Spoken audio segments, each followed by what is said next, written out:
Alright, so today we're going to be having a look at Doom the Dark Ages with the RTX 5070 Ti and the RX 9070 XT. But before we jump into the benchmarks, I just wanted to bring your attention to one or two things here. There's actually an FAQ page on the game page itself, right? You can get it via Steam, and these are the issues listed here. So we've got a bunch of known issues here for PC, and then also just a bunch of all platforms general gameplay issues. Now, one or two of the more important ones is that when using MSI Afterburner or RTSS overlays, it can cause crashing. So I'm not using any of those with my benchmark runs, and I'll talk a little bit about that during the benchmarks as well. And then there's a ton of issues here with the Nvidia driver, right? Especially 50 series GPUs, but it can affect 40 series GPUs as well. So pause the video here, go through these issues before you start playing the game, right? And then you can also have a look at the general gameplay issues as well. This is just basically bugs in the game. Also, go show SK Hijinks some love. I'll link his YouTube channel in the description. He's the one that shared that list. Alright, so here we are with the 9070 XT on the left and the 5070 Ti on the right. And at 1440p Ultra Nightmare DLAA or FSR native resolution, you can see that the 9070 XT is actually quite a little bit faster than the 5070 Ti. Now, this is nothing strange. All other benchmarks that I've seen so far, the 9070 XT actually is about as fast as 5080 in this game. For some reason, it's really not performing that well on Blackwell. The 5080 basically matches a 4080 as well, so Blackwell is definitely underperforming in this title. Now, if we then just drop it down to Ultra, I'm just trying to do some preset scanning here. So not Ultra Nightmare, just Ultra. You can see that the frame rate really didn't increase that much, right? And that's basically all I wanted to test here. We will be dropping down to another preset later on just to see how it actually scales, but there's really not that big a difference between Ultra Nightmare and Medium. So if you are struggling with performance with the lower frame rate, then unfortunately you're going to have to using upscaling, because that's the only way you can actually increase your frame rate here for some reason. But yeah, you can see that in some places it's very difficult to sync this up correctly, right? Because there's no real canned benchmark, and it's very difficult to perform the exact same actions here. But also, this is not supposed to be only a head-to-head look. The 5070 Ti is faster than the 9070 XT, blah blah blah. It's not always about that. It is just to show you how these two GPUs perform in this game as well. Now, on the medium preset, you can see that the 9070 XT is actually quite a little bit faster here than the 5070 Ti. The gap widened a bit over Ultra Nightmare settings, depending on where we are, obviously, because the difference was around 8%, but at times the difference becomes around 20%. But also, as I said, it's not fully synced up, so it's not really a true comparison side by side here.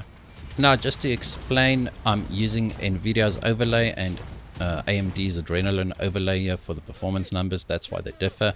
I can only show you the frame rate because the game crashes when I do have RTSS running in the background. I tried Premuim, it crashes with that as well. So the only way I can actually show you performance numbers on the screen is with the respective tools from Nvidia or AMD in this case, right? So it has more or less the important info that you want, the power draw, the frame rate. It does not give you a frame time graph, and the lows are calculated differently, right? So don't worry about that too much. Now, just one thing that I did want to point out here, that we are actually now with the DLSS FSR quality and 2x frame gen. Frame generation on the FSR side is quite a little bit more effective than the DLSS frame generation. We'll actually see that gap widen quite a lot at 4K. This is not strange either. This happens in quite a few games, right? But the gap here is actually quite wide. I was quite surprised there. Not so much at 1440p, but when we move to 4K, the difference is actually staggering.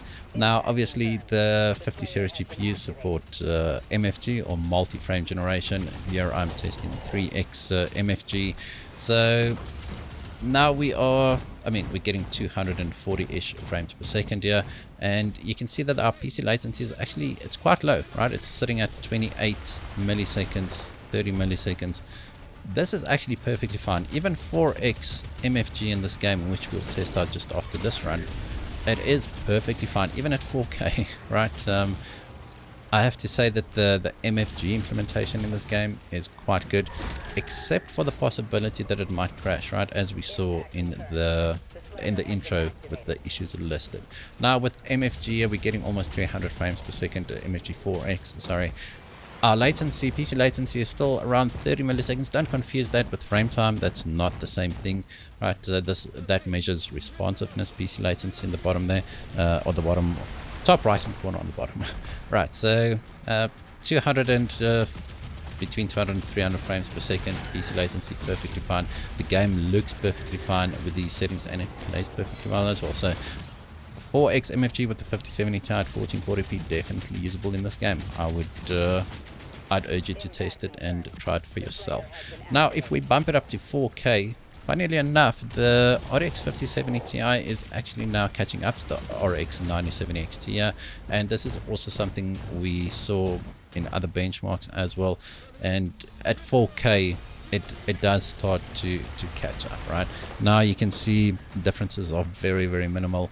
Unfortunately, I cannot record averages, as I said, but just looking at the numbers here, they are very similar. So the average would be 1 to 2 frames per second difference at most at the end of the run. Yeah, the 1% lows, I mean, on the one side you've got 99th percentile, and on the other side you've got 1% lows. Like, those are calculated differently, so they can't really be compared. Now, if we drop this down to the medium preset, again, neither of these GPUs are able to hit 60 frames per second, and also the difference between Ultra Nightmare and medium, even at 4K, is minimal. There's really no reason at all not to play on Ultra Nightmare unless you are trying to play at 4K and you've got an 8GB GPU. 1440p at the in-game menu does not show that it is surpassing 8GB of VRAM. 1440p, that is on the Ultra Nightmare preset. So on an RTX 3070 Ti, you might be safe there as well. Alright, so now when we kick on quality upscaling here at 4K on the Ultra Nightmare preset, the RX 9070 XT on the left is actually catching up to or surpassing the 5070 Ti again. So at native, the 5070 Ti basically matches the 9070 XT, but when we enable quality upscaling, the 9070 XT is slightly ahead, sometimes 5, 6, 7 frames per second, and at 70 frames per second, that's about 10%, right? But it also, as I said, once again, they're not completely synced, because that would be impossible, and so it's not really possible to do a complete side-by-side comparison. Yeah. All right, now if we just drop this down to FSR performance or DLSS performance as well, I did try the balanced upscaling preset at 4K. Really a very, very small bump over quality. So if you do want higher frame rate, DLSS and FSR performance, it's perfectly fine at 4K. Just one note, the game supports DLSS 4, does not support FSR 4.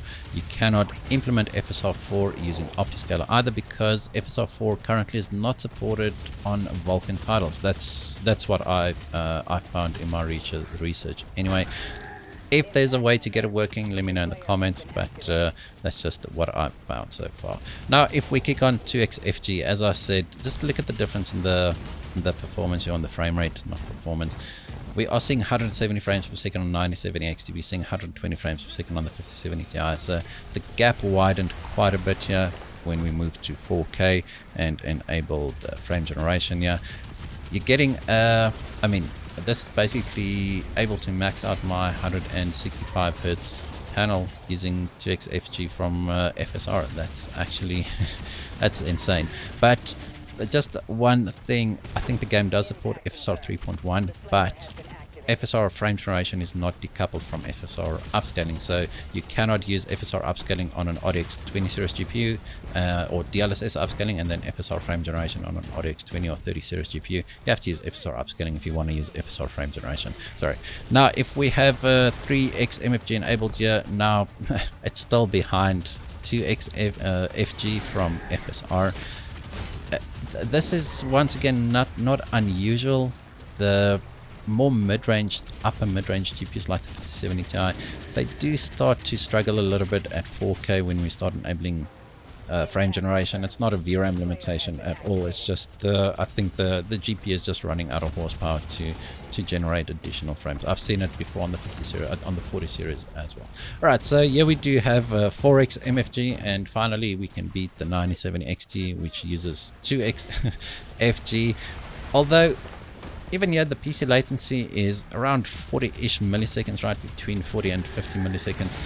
This is actually not bad at all. It doesn't feel bad. Even in a game like Doom, which is a fast-paced first-person shooter, I really had no issue using 4x MFG, even at 4K, right? It's pretty well implemented in this game.